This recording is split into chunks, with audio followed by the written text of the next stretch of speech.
अस्सलाम वालेकुम, मैं हूं दिल इम्तियाज़ और आप देख रहे हैं तख्ती ऑनलाइन।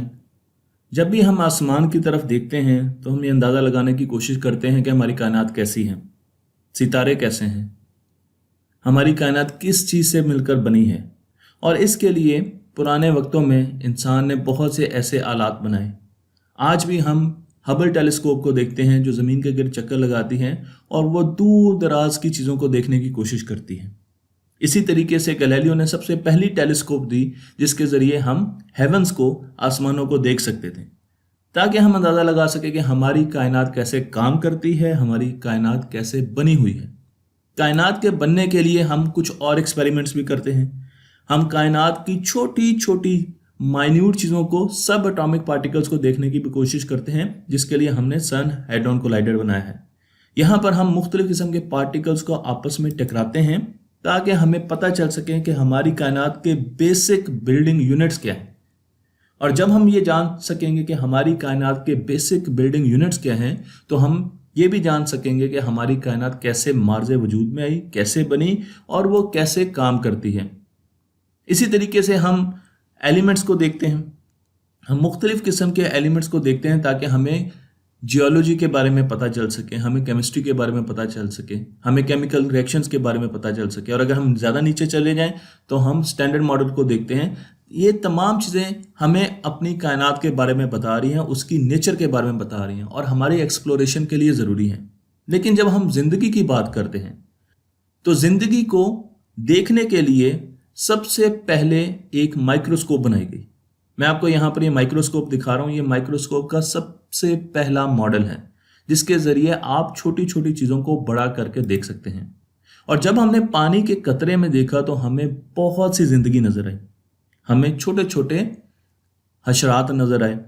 अब उन हशरात को पढ़ना बहुत ज़रूरी था, उनको देखना बहुत ज़रूरी था, क्योंकि जैसे जैसे हम नीचे जाते हैं, हम साइज़ में कम होते जाते हैं, उस तरीके से ज़िंदगी हमें नज़र आना शुरू हो जाती है। तो नैनोमीटर्स में अगर हम चले जाएं, क्योंकि हम नैनो बोट्स की बात कर रहे हैं, हम नैनो पार्टिकल्स की बात कर रहे हैं, तो हमारे पास वायरसेस आना शुरू हो जाते हैं। आप देखें यहाँ पे सेल है, वायरस है, डीएनए है, प्रोटीन्स है, ग्लूकोज है। अब देखें ये सारी की सारी चीज़ें नैनो स्केल्स पर एग्जिस्ट करती हैं। और जब तक हम इनको पढ़ेंगे नहीं, हम अपनी लाइफ के बारे में, अपने बारे में पूरे तरीके से जान नहीं सकते। यही चीज़ मैंने आपको यहाँ पर दिखाई है। तो आप देख सकते हैं कि प्रोटीन्स जो हैं और लिपिड्स जो हैं वो बिल्कुल एटम के पास पास हैं। वो हमारे पास एटम की साइज़ के पास पास हैं। तो नैनो स्केल पर जाकर जब तक हम बायोलॉजी को नहीं पढ़ेंगे और इसमें टेक्नोलॉजी लेकर नहीं आएंगे, तब तक हम बायोलॉजी में तरक्की नहीं कर सकते। तो जब भी हम किसी एस्ट्रोनॉट को देखते हैं जो आसमानों में चीज़ों को तलाश कर रहा है, या हम किसी ऐसे साइंटिस्ट को देखती हैं जो कि माइक्रोस्कोप में देखने, तो वो असल में कुदरत के काम करने का तरीका ढूंढ रहे हैं, नेचर को देख रहे हैं। इनमें कुछ ख़ास फ़र्क नहीं है। मैं आपको यहाँ पर ये बताता चलूँ कि आज की टेक्नोलॉजी में हम 7 नैनोमीटर के बराबर ट्रांजिस्टर बनाना शुरू हो गए हैं। तो ट्रांजिस्टर की जो लेंथ है वो 7 नैनोमीटर है और एक चिप पर हम बिलियंस ऑफ ट्रांजिस्टर्स इंस्टॉल कर सकते हैं।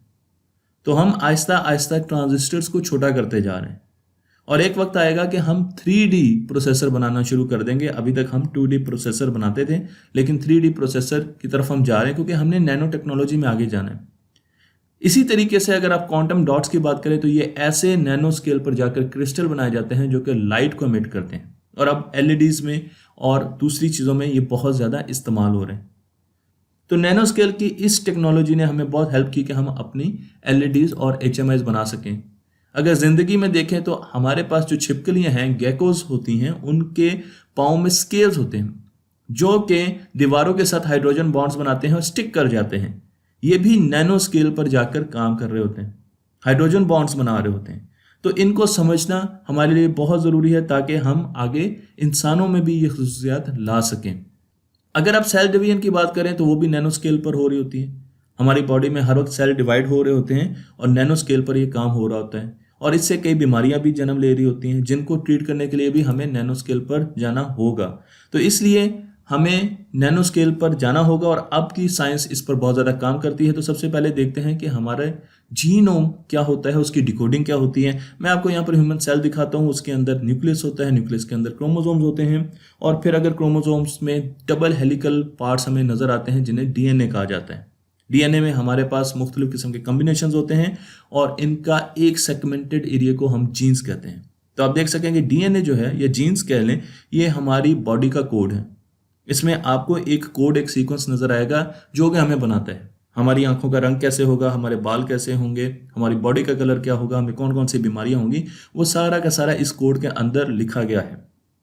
और जीनोम को डिकोड करने के लिए एक बहुत बड़ा प्रोजेक्ट किया जिस पर मैं पूरी वीडियो बना चुका हूं और उसके जरिए अब हमने सोचा है कि हम अपने पूरे जीनोम को, हम अपने पूरे हेरिडिटरी मटेरियल को डिकोड करेंगे, जिसकी आगाज हो चुका है।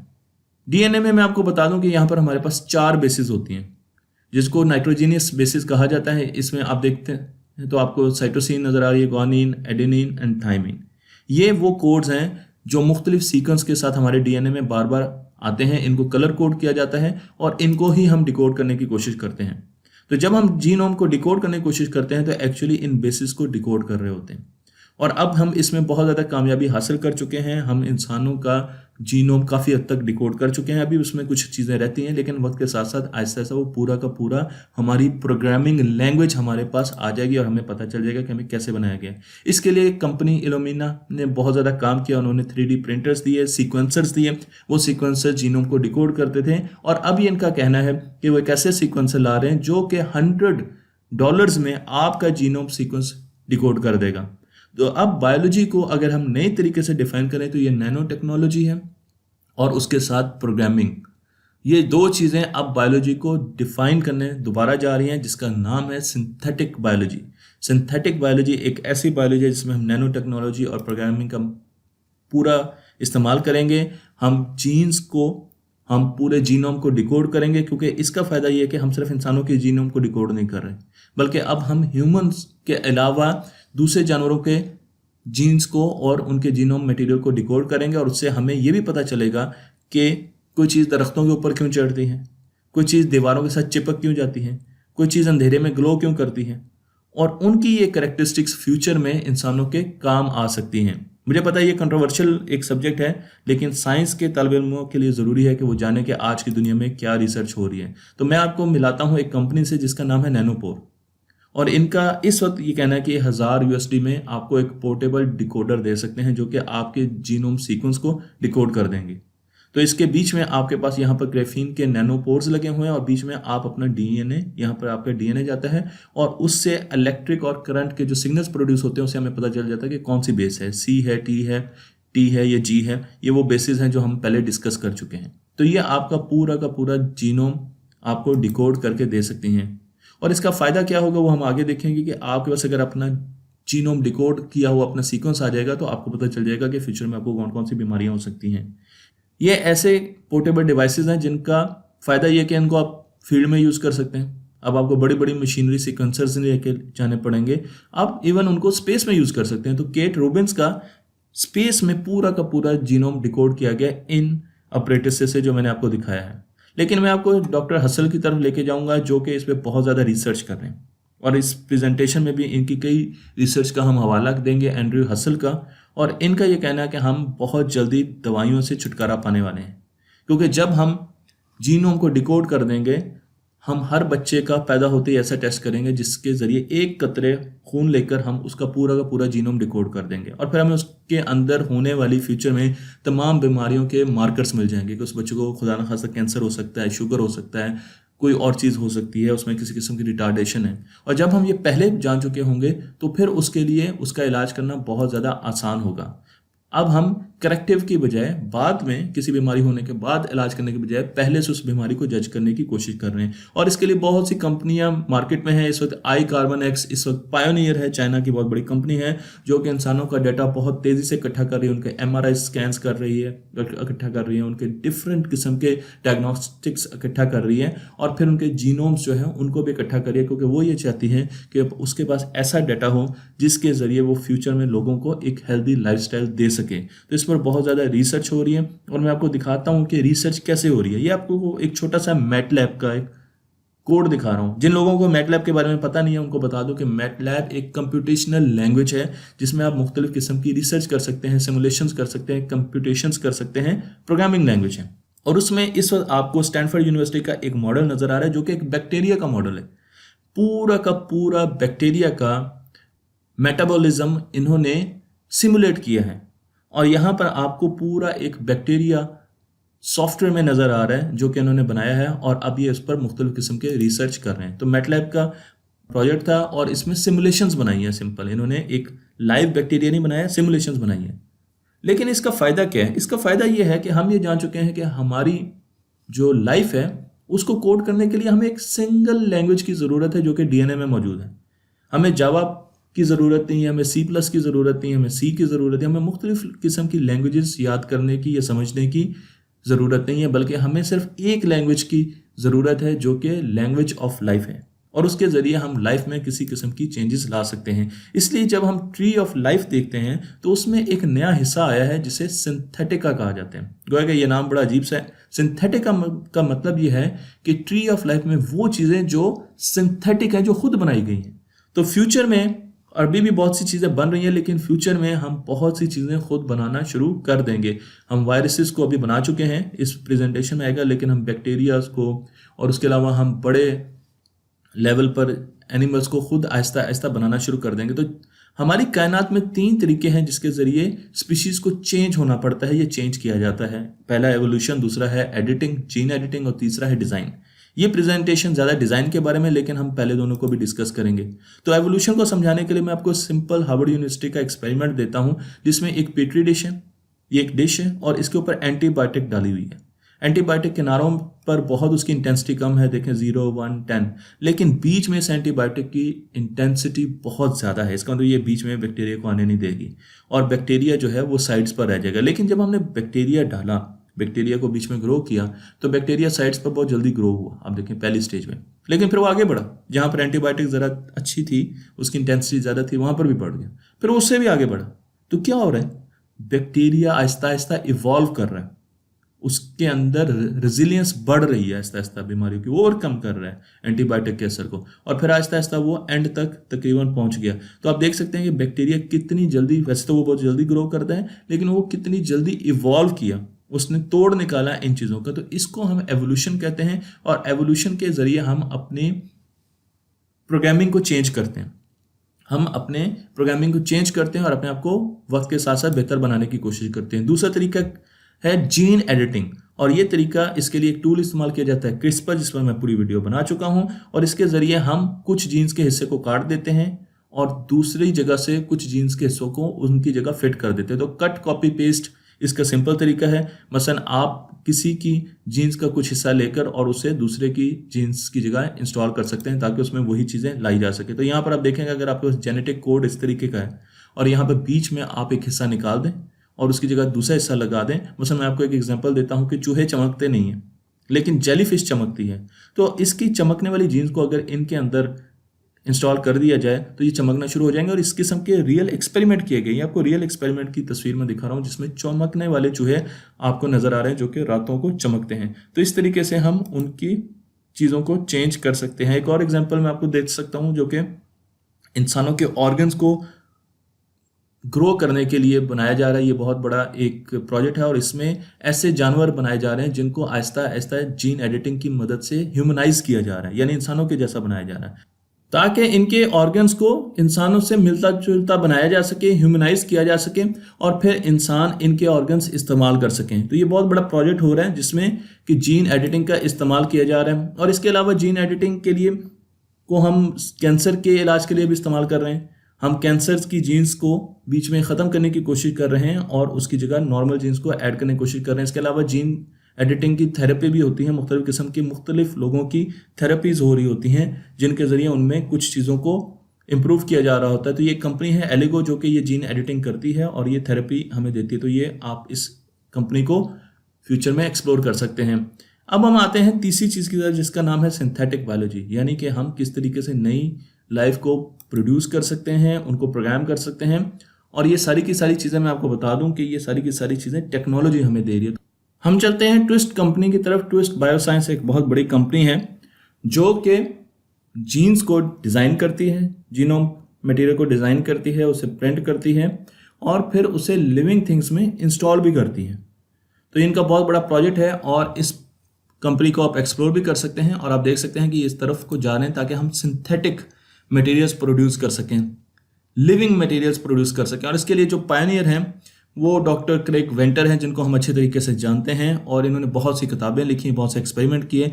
लेकिन अब इन्होंने एक बैक्टीरिया में सिंथेटिक जीनोम्स को इंजेक्ट कर दिया।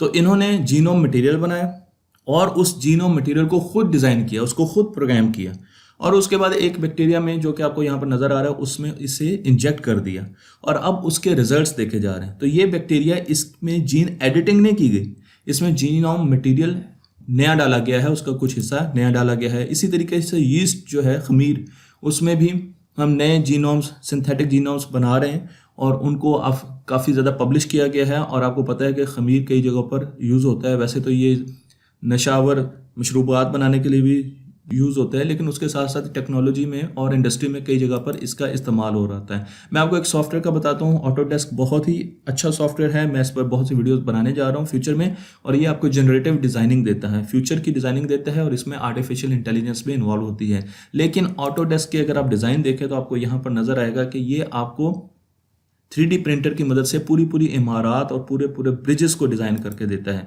मैं आपको यहाँ पर इसकी कुछ चीज़ें दिखा रहा हूँ तो आप देख सकते हैं। और इसमें हम कंप्यूटर की मदद लेते हैं, आर्टिफिशियल इंटेलिजेंस की मदद लेते हैं कि वो हमें डिज़ाइन करके दे कि ये चीज़ें कैसे चलेंगी। तो हम डिज़ाइनिंग खुद नहीं करते, बल्कि आर्टिफिशियल इंटेलिजेंस इसमें हमारी बहुत ज़्यादा हेल्प करती है। और अब इन्होंने जीनोम लाइब्रेरीज लॉन्च कर दी हैं। तो आप अगर ऑटोडेस्क लेते हैं और उसके साथ जीनोम लाइब्रेरीज लेते हैं तो अब आप अपने जीनोम कोड को प्रोग्राम कर सकते हैं, उसके लिए कोड लिख सकते हैं, उसको प्रोग्राम कर सकते हैं। और इसका मतलब यह है कि वो प्रोग्राम अगर हम इंजेक्ट कर देंगे किसी भी लिविंग ऑर्गेनिज्म में तो वो बिल्कुल वैसे ही परफॉर्म करना शुरू कर देगा जिस तरीके से आपने उसको प्रोग्राम किया होगा। तो हम फ्यूचर में ये देखते हैं कि हमारे पास एक ऐसा सिमुलेटर होगा जिसमें हमारे पास एक प्रोग्रामिंग लैंग्वेज होगी, जो कि प्रोग्रामिंग लैंग्वेज होगी ह्यूमन लाइफ की प्रोग्रामिंग लैंग्वेज, और उसमें हम प्रोग्राम कर रहे होंगे और वो चीज़ें इफेक्ट अपने अंदर देख रहे होंगे। हो सकता है हम अपनी आंखों का कलर चेंज कर दें, हम अपना कद बड़ा करें, ये वो चीज़ें हैं जो हम करने जा रहे हैं। लेकिन अभी हम बहुत छोटे लेवल पे काम कर रहे हैं। हमने सिंथेटिक वायरस बनाए हैं।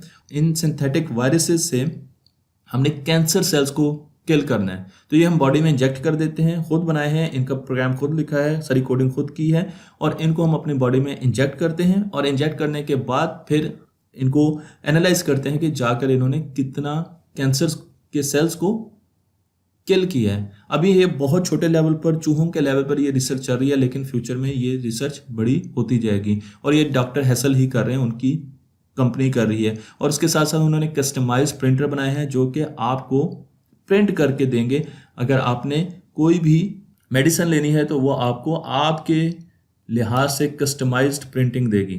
मैं आपको दोबारा वही वायरस की बात बता रहा हूँ। तो ये आप देख सकते हैं कि इस वायरस को डिज़ाइन किया गया और इसका सिंथेटिक मटेरियल बनाया गया, इसको प्रोग्राम किया गया, कल्चर किया गया और अब हम इस वायरस को चूहों में इंजेक्ट कर रहे हैं ताकि हम देख सकें कि ये कैंसर को कैसे किल करते हैं। इसी तरीके से आपको FDA ने भी फ्यूचर में बहुत से ऐसे छोटे छोटे पेन देने हैं जिनके ज़रिए आप अपनी मेडिसिन को डायरेक्टली 3D प्रिंटर्स पर डाउनलोड कर सकेंगे और घरों में इस्तेमाल कर सकेंगे। तो हमारे पास इस वक्त 60 से प्लस सिंथेटिक बायोलॉजी के स्टार्टअप्स हैं, कंपनीज हैं जो इस पर काम कर रही हैं कि हम किस चीज़ों को कैसे बेहतर कर सकते हैं, हम पौधों के कलर कैसे बदल सकते हैं, हम अपने फीचर्स कैसे इंप्रूव कर सकते हैं, हम जानवरों के फीचर्स कैसे इंप्रूव कर सकते हैं। और इस वक्त वो लाइफ को प्रोग्राम करने की भरपूर कोशिश कर रहे हैं। और इसमें अगर आगे चाहें तो हमारे पास प्रोग्रामेबल लैब्स भी आ चुकी हैं जो कि रिमोट एरिया पर जाएंगी और आप उनको प्रोग्राम कर सकेंगे और आप उसमें जीनोम मटेरियल्स को फ्यूचर में प्रोग्राम कर सकेंगे। आर्टिफिशियल इंटेलिजेंस के आने की वजह से इन चीज़ों में बहुत रैपिड चेंज आ रहा है, बहुत तेज़ी आ रही है और अब आर्टिफिशियल इंटेलिजेंस ही इसको आगे लेकर जाएगी। तो ट्रांसक्रिप्टिक वो कंपनी है जो आपको प्रोग्रामेबल लैब्स देती हैं जिसमें आप कोई भी प्रोग्राम लिख कर सकते हैं, उसको क्लाउड के साथ कनेक्ट कर सकते हैं, उसमें सॉफ्टवेयर इंस्टॉल कर सकते हैं और आप अपने इस रिसर्च को आगे लेके जा सकते हैं। तो हम हैं कहाँ पर? हमने शुरू किया था प्रोटीन से, तो हमने प्रोटीन्स को सिंथेसाइज करना शुरू किया था, लेकिन आज हम सेकंड जनरेशन पे जा चुके हैं और सेकंड जनरेशन में हम अब जो छोटे छोटे हमारे यूनिसेलुलर ऑर्गेनिजम्स हैं उनको या उनके पाथवेज को सिमुलेट कर रहे हैं। तो हम बहुत छोटे लेवल पर अभी भी पाथवेज को सिमुलेट कर रहे हैं, लेकिन हम अभी क्रोमोसोम तक नहीं पहुंचे। हम इंसान के क्रोमोसोम तक नहीं पहुंचे कि हम उसको दोबारा रीप्रोग्राम कर सकें, लेकिन वो वक्त ज़्यादा दूर नहीं है जब हम इंसान के क्रोमोसोम को भी, यानी बड़े जीनोम्स को रीप्रोग्राम कर सकेंगे और वहाँ पर अपनी मर्जी की चीज़ें इंट्रोड्यूस करवा सकेंगे। तो हम अब जा रहे हैं सिलिकॉन बेस्ड सिस्टम्स की प्रोग्रामिंग की बजाय कार्बन बेस्ड सिस्टम्स की प्रोग्रामिंग की तरफ। तो सिलिकॉन्स में हमने ट्रांजिस्टर्स बनाए थे, उनसे हमने मुख्तलिफ किस्म के इक्विपमेंट्स बनाए थे, हम उनको प्रोग्राम करते थे और फिर हम देखते थे कि हम रोबोटिक्स में आगे कैसे कैसे बढ़ रहे हैं। लेकिन अब हम लाइफ की तरफ आ चुके हैं। हम अब कार्बन बेस्ड चीज़ों को, जिनसे लाइफ ने जन्म लिया है, उनको प्रोग्राम करने की कोशिश करें, उनमें नए फीचर्स डालने की कोशिश करें, म्यूटेंट्स बनाने की कोशिश करें, सुपर ह्यूमंस बनाने की कोशिश करें, स्पाइडरमैन बनाने की कोशिश कर रहे हैं। तो इस तरफ हमारी टेक्नोलॉजी जा रही है। और डॉक्टर हसल का कहना है कि अगर आप इस फील्ड में आगे जाना चाहते हैं तो ये कुछ किताबें जो आपको ज़रूर पढ़नी चाहिए। तो ये उनकी रिकमेंडेशन है और बहुत अच्छी किताबें हैं। तो अगर आप आगे जाना चाहते हैं इस सिंथेटिक बायो की फील्ड में, तो ये बुक्स आपके लिए हैं। तख्ती ऑनलाइन को लाइक कीजिए, शेयर कीजिए और इस इल्म को दूसरों तक पहुंचा दीजिए।